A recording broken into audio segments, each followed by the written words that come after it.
orang ini memerangi. Jadi untuk perhatikan, harus dijelaskan yang seperti ini. Kalau jelas-jelas dia memerangi, dia membawa senjata untuk memerangi penguasa. Bukan sekedar demo dibunuh, nggak boleh. Sekarang kita bicara soal syariat Islam dan undang-undang yang ada. Dalam syariat Islam, demo nggak dibolehkan. Dalam syariat Islam. Dalam undang-undang yang ada dalam pemerintahan demokrasi, di Indonesia demokrasi.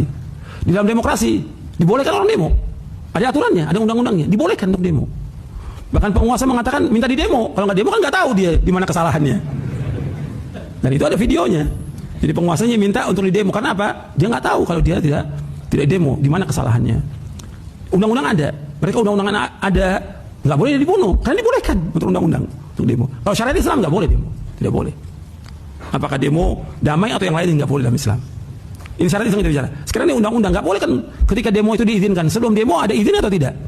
Ada izin. Pemerintah mengizinkan. Kalau sudah diizinkan dibunuh, kan ini kezaliman. Kan mesti ada hukuman. Apakah orang itu kalau memang dia ngerusak, ya dikasih hukuman. Ada pengadilan kan dia. Ditangkap dulu, diadili, nggak langsung dibunuh. Jadi ini harus diperhatikan. Sebab kalau dibilang boleh dibunuh, antum membolehkan membunuh nyawa kaum muslimin, nggak boleh.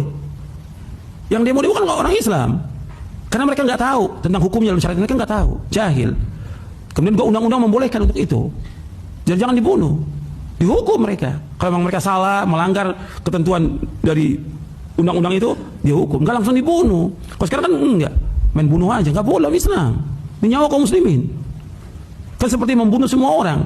Antum ketika bunuh orang, ini kerusakannya besar. Pertama, antum membuat keluarganya jadi apa? Anak-anak jadi apa? Yatim. Istrinya jadi janda.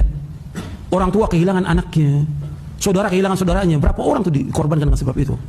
Yang tadinya umpamanya dia punya usaha, punya yang bisa membiayai anaknya, istrinya, orang tuanya, hilang tuh dengan terbunuhnya dia. Apa nggak zalim itu? Kita pikirkan seperti itu. Banyak lagi yang lainnya. Supaya juga orang berhati-hati, jangan gampang-gampang menumpahkan darah kaum muslimin. Hatta dia sebagai petugas, nggak boleh. Karena ada aturannya. Ini nyawa kaum muslimin yang harus dia perhatikan masalah ini. Dan juga kepada yang lain juga hati-hati. Demo dalam syariat Islam dibenarkan. Dan itu ada penjelasannya para ulama tentang masalah itu. Enggak akan membawa juga kepada kemaslahatan. Semua demo membawa kepada kerusakan. Jadi itu harus diperhatikan. Enggak ada manfaatnya, membuang waktu dengan sia-sia. Kalau seandainya mau menasihati penguasa, datangi sesuai dengan syariat, bukan dengan demo. Datangi penguasa seperti yang diperintahkan dalam Al-Quran, diperintahkan dalam hadis Nabi SAW. Kan orang yang paling jahat di muka bumi, yang mengaku sebagai Tuhan, lu banyak membunuh manusia, siapa? Firaun.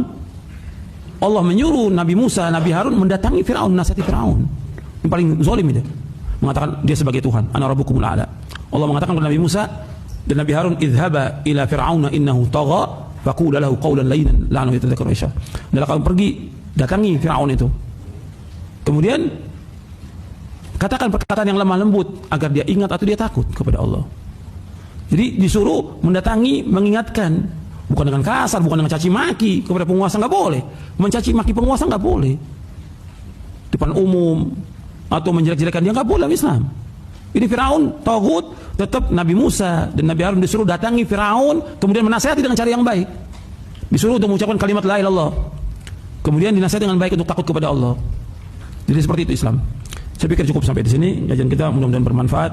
Kurang lebihnya saya mohon maaf. Wassalamualaikum warahmatullahi wabarakatuh. Subhanakallahumma wa bihamdika asyhadu an la ilaha illa anta astaghfiruka wa atubu ilaik. Wassalamualaikum warahmatullahi wabarakatuh.